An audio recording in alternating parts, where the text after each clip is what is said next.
Hey guys, what's up? It's me, Brian. Today I'm gonna be doing something a little different. I'm gonna be reviewing single issues. This review goes out to D Sleepy Reader. I hope you enjoy this, buddy. So here we go. Let's see. Gonna start with issue one. Wait, nope, that's two. My bad, y'all. Where is it at? It is right here. Starting out good already. Slide finger through there, destroying the tape. Pull it out.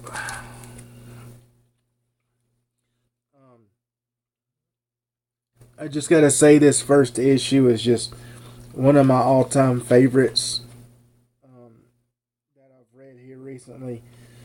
Uh, it hit all the parts that I wanted it to. In this first issue, we meet Catholic priest, uh, Father O'Rourke, I believe is his name. But you can see right there at the bottom of the page, right there. I hope y'all can see that somehow. Yeah, Father O'Rourke right there. He is giving an interview to this boy named George, who is an atheist, but he doesn't want to be an atheist. He wants to have something to believe in. And as someone who is very spiritual, I believe very much in God and Jesus. If you've watched any of my earlier videos, you would know that. But I also have that side to me to where I need proof myself, and that's how I can relate to George. Just you have to see it for yourself. If somebody says, "Quick, run! There's a ghost," I'm gonna be the one who dies first because I have to go see it. It's just I'm that way, and that's the feeling that I get from George in this issue. And there's this nice contrast between Father O'Rourke and George in the fact that even though Father O'Rourke believes, there's part of him that doesn't, and I'm not quite sure why that is just yet. Maybe it'll be explained in issue 4 through 7.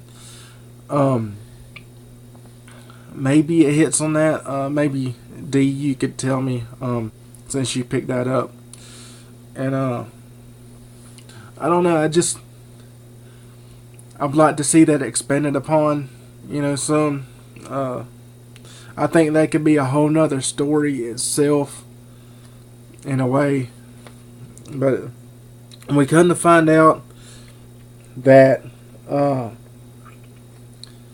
the Catholic, the Vatican has come under attack. And Father O'Rourke tells him, he says, "See, case in point, it's probably just some drunk who trying to light a cigarette type situation and ended up burning the Vatican down." But then a cardinal named Michael Reed, who is the chief exorcist for the Vatican, shows up. He is the old dude right there at the bottom. I don't know if y'all can see him very good right there. And he just goes on to tell him that it's something more serious, and they have to go quickly. And then you start seeing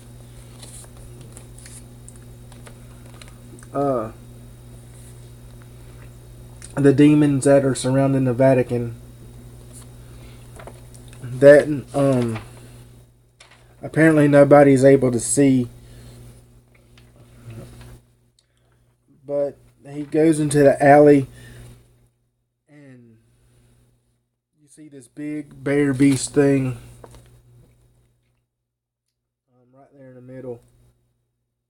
I hope y'all can see that pretty good.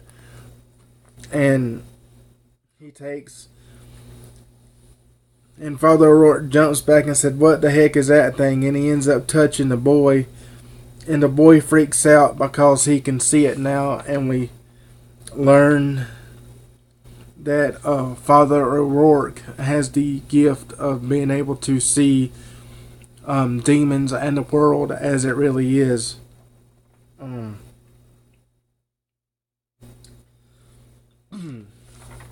So the bear demon thing ends up being a time traveling creature, and he ends up taking them to the Vatican, and along with let's see, 1, 2, 3, 4, 1, 2, 3, 4, 4 other people who are Rabbi Brenda David. She can analyze patterns in reality and discern true evil. She is also a trained Mossad agent. Samir Patel, able to bend the will of others, an expert at cons and tricks. Rab al-Faid, expert demonologist and master of a powerful entity from beyond. Chun Bai, able to reshape nature at her will, which would be a cool one to have. And of course, Father Malcolm O'Rourke. He is a demon's head, and we come to find out what that means later. Which he didn't even know that's what he was.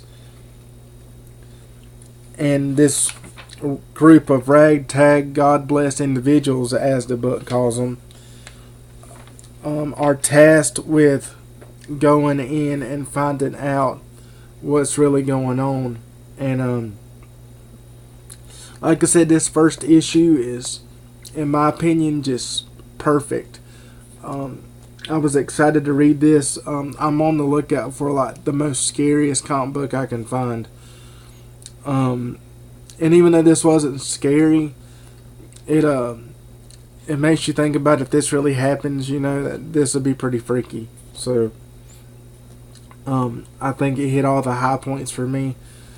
But I don't know. Let's see if it holds up through the next 2 issues. Slide this back in here. And can y'all please tell me in the comments or Twitter or whatever it may be, what's the best way to tape these things? I end up stretching the bag or just tearing the bag.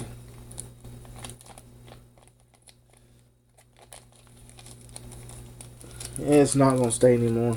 The tape's folded. So I'm going to have to replace that. That's great. Anyway.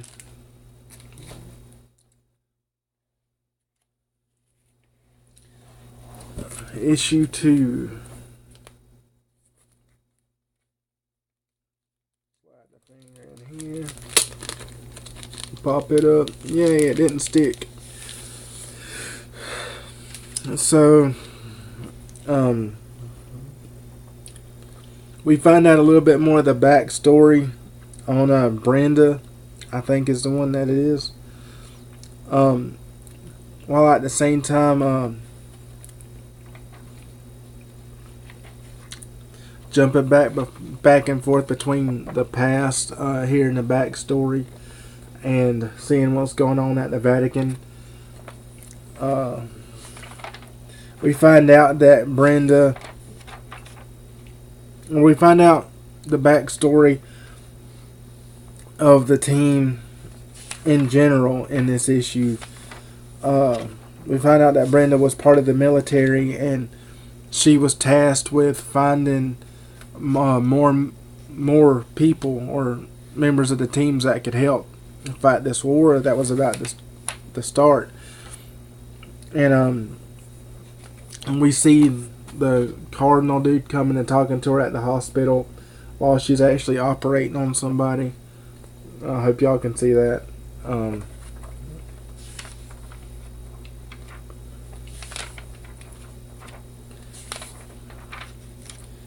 But we find out that she was tasked with trying to find people, and she come across Father O'Rourke in New York City, and I hope y'all seen that. Yeah, and she seen him help a girl who was about to get raped, and she knew then that he was able to help.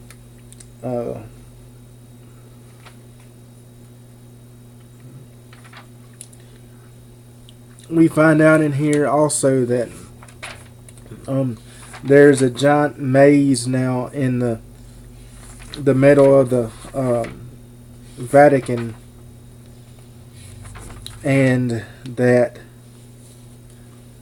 to find out what's going on, they're going to have to venture through the maze to find the center of the Vatican and find out what's really going on. And so they open the gates, and all of a sudden these animals starts running out, and of course they attack Father Michael O'Rourke because they're the ones who can see him first, and he can see them, so they automatically attack him. And excuse me. I didn't eat a peanut, I promise. This huge demonic creature type thing, which is kind of like their version of the Hulk, I guess is the easy way to put it. It comes out of nowhere, and they're like, kill it, and they're like, no, that's Father O'Rourke. That's his power. Not only does he have the power of sight or discernment of spirits, he also is able to turn into this demonic Hulk type creature that he has no idea that he can do. And he finds out that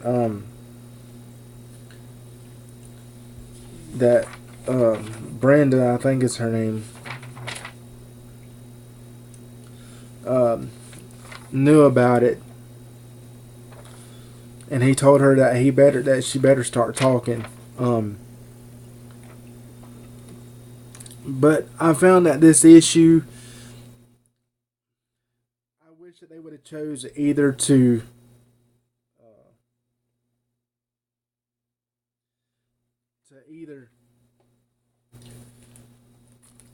choose one or the other, to either focus on continuing the story, which I would have been fine with. I feel like I don't need to know the full backstory to every person on the team. Just let me know what their name is and what their ability is, and maybe the second arc can focus on the other individuals, if they choose to bring out a second arc, if this first series does well. But it flip-flopped back and forth too much for me. If they would have just dedicated the issue to one thing or the other, continuing the story, or just choosing to do the backstory, I felt it would have been a better issue in that sense. But yeah, that was issue 2. I didn't like the way it was edited. I'll put it that way. That would have been easier to say than the way I did it. But Y'all know by now that I just babble anyway, so. On to issue 3. If I can get this one open without anything going wrong. Yay! It did it.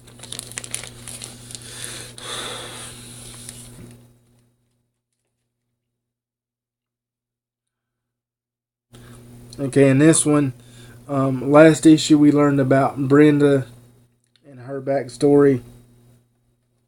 And in this one we find out about, I want to say it's the rabbi guy.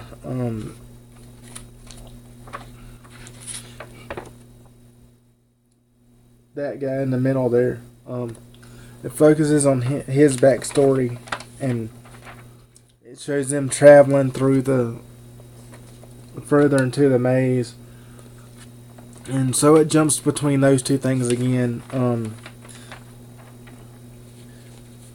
We find out that, he was at the Cave of the Patriarchs in West Bank, Palestine in 94 when he was a kid. And we find out that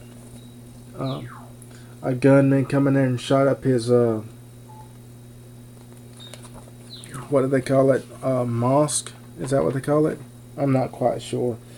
And he gets the gun pointed at him there at the bottom of the page there, and just turns into this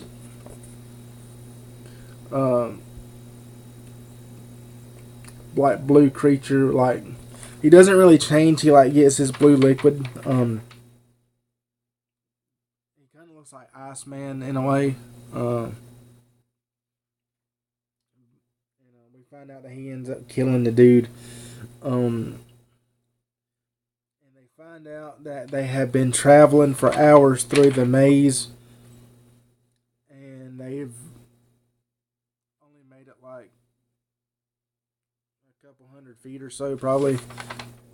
And so the guy, the rabbi guy, tries to fly over to the wall, but at a certain height he gets zapped, and they find out that they can't fly over, that they gotta go through. And again it jumps back to him getting told as a kid that his family didn't make it, and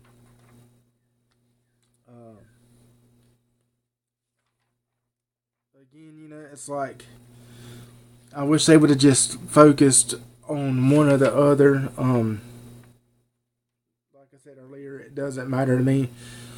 Use that on the next story arc if you choose to do so. But we end up seeing the Godhead or the Devil Head, however they say it.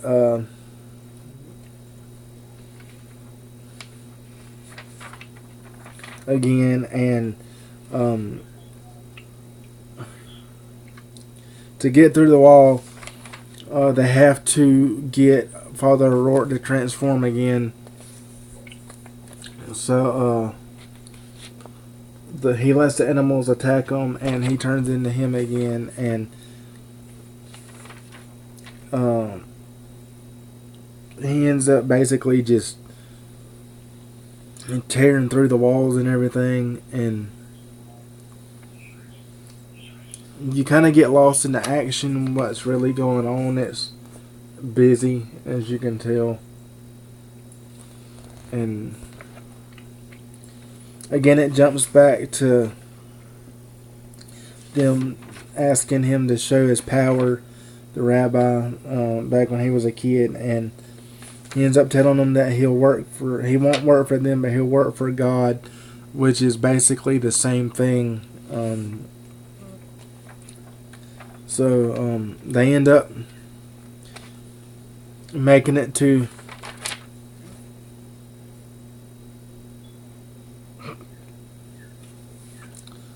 okay. And they end up making it to the tower thing. I thought I missed an issue there for a second, but I didn't. That's why I paused like that. They end up making it to the tower, and what you can see there, I hope you can anyway. It's right there at the top of this page, right there, and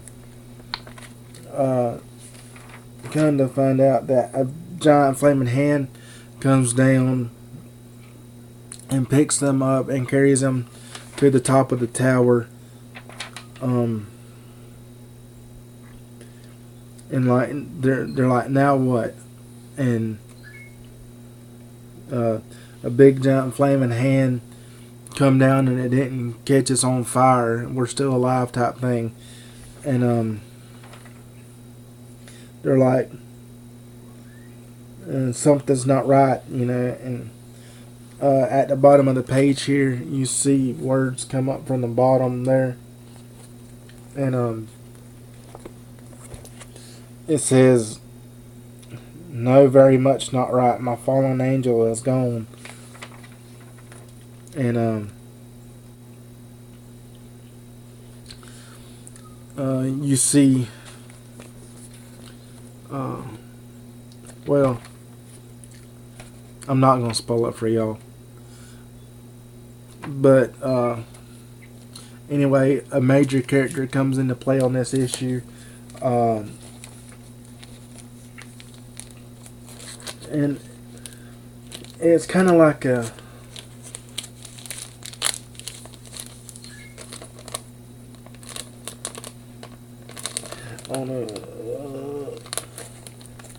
this sucks, and this is the one reason why I don't read issues, even though I'm trying. Did it do it again? Yes, golly. There we go.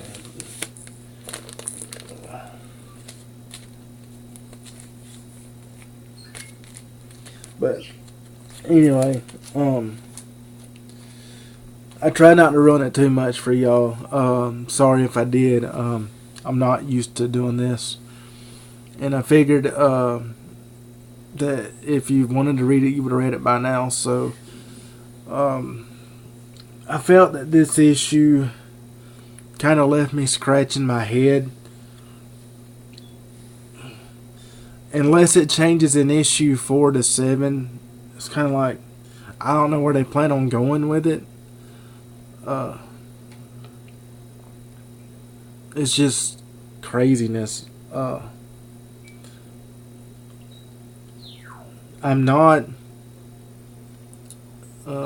trying not to ruin it for y'all. It's like, I wish it wouldn't have ended that way. I feel like it should have ended like the way they were writing it. I figured it should have kept going. I don't know. It's just, I figured they should have found who they should have found. I'll just leave it at that. I don't understand why they did what they did. I hope that gets explained in issue 4. I hope it gives a reason to why exactly they wrote it that way. I don't know. I'm rambling now, so I'm gonna cut this short, or I'm cutting this off now. So I hope y'all enjoyed, guys, and I will talk to y'all later. Love y'all. God bless.